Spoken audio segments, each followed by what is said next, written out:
Right, ప్రతి ఒక్కరికి సొంత ఇల్లు ఉండాలనే లక్ష్యంతో కూటమి ప్రభుత్వం పనిచేస్తోందని మంత్రి నిమ్మల రామానాయుడు అన్నారు. పశ్చిమ గోదావరి జిల్లా పాలకులలో మంత్రి పర్యటించారు.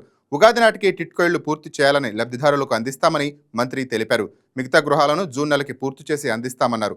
2029 నాటికి అర్హులందరికీ పక్కా ఇళ్లు, ఇళ్ల స్థలాలు అందజేయడమే ప్రభుత్వ లక్ష్యమని మంత్రి అన్నారు. నిమ్మల ప్రస్తుతం ఇళ్ల నిర్మాణం వేగంగా జరుగుతోందన్నారు.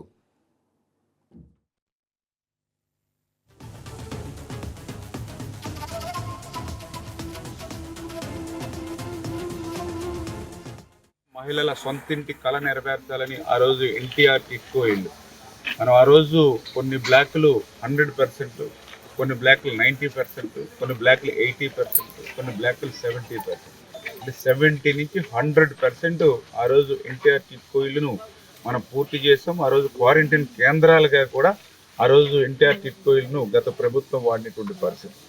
ఏదైతే రిమైనింగ్ బ్యాలెన్స్ 20-30% ఏదైతే ఉందో 5 సంవత్సరాల వాళ్ళ పరిపాలనలో ఒక అరబస్తా సిమెంట్ కానీ ₹1 కానీ పెట్టి పనిచేయించినటువంటి స్థితిలో మళ్ళీ ఈరోజు మనం ప్రభుత్వం మారిన తర్వాత కూటమి ప్రభుత్వం అధికారంలోకి వచ్చిన తర్వాత చూస్తే ఆ ఇళ్ళన్నీ కూడా చెదలు పట్టి పొదలు పెరిగిపోయి అసలు నివాస యోగ్యంగా లేనటువంటి స్థితిలో మరి 5 సంవత్సరాల పాలన పాపం ఒక శాపంగా మారినటువంటి పరిస్థితి. ఇంకొక దుర్మార్గం ఏంటంటే ఇల్లు సంబంధించిన బ్యాలెన్స్ పనులు చేయలేకపోయారు. పనులు చేయకపోగా ఏదైతే మనం ఆ రోజు కట్టినటువంటి ఇళ్లను బ్యాంకులకి పంపించి సంతకాలు పెట్టించుకొని ఒక్కొక్క ఇంటి మీద ₹3,65,000, అంటే నేర్లీ దగ్గర 150-160 కోట్ల రూపాయలు ఒక్క పాలకుల నుంచే ఈ ఇళ్ల మీద గత ప్రభుత్వం రుణం మరి వాళ్ళందరికీ కూడా అకౌంట్లో పడినటువంటి పరిస్థితి.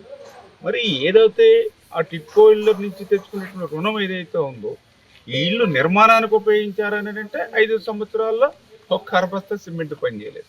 మరి ఆ తీసుకునేటువంటి ఆ 150-160 కోట్లు టిట్కో అకౌంట్లో ఉన్నాయంటే అక్కడ లేవు. అంటే పేదల ఇల్లు కూడా తాకట్టు పెట్టినటువంటి డబ్బులు కూడా డైవర్ట్ చేసుకుని పోయారు.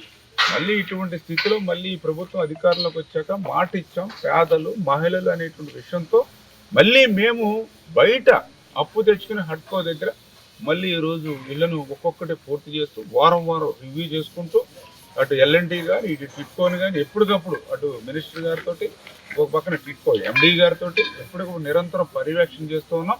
ఇంకా మేము ఇవ్వాల్సింది 111 బ్లాకులు ఉన్నాయి. ఇక్కడ ఏదైతే మనము ఈ టిట్కో ఇళ్లలో ఆ 111లో మరి చాలా వరకు దగ్గర ఒక అరౌండ్ ఒక 60 వరకు కూడా మరి రేపు ఏదైతే ఉగాది సమయానికి పూర్తి చేసేటువంటి కార్యక్రమంలో ఉన్నాం. మిగిలినటువంటివి కూడా 47-48 ఏవైతే మిగిలిన ఉన్నాయో అవి కూడా ఈ యొక్క జూన్ నెల కల్లా కంప్లీట్ చేసేటువంటి విధంగా ఒక షెడ్యూల్ పెట్టుకుని ఈ యొక్క జూన్ నెల వచ్చే సమయానికి మ్యాక్సిమం క్లోజ్ అయిపోయేటువంటి విధంగా అన్ని ఇళ్ళు కూడా పూర్తి అయిపోయేటువంటి విధంగా అందరికీ కూడా ఇక్కడ ఇల్లు అప్పగించేటువంటి విధంగా ముందుకు. Please subscribe to YK TV Network. Please subscribe to YK TV. Please watch YK News. Don't forget to subscribe YK News channel.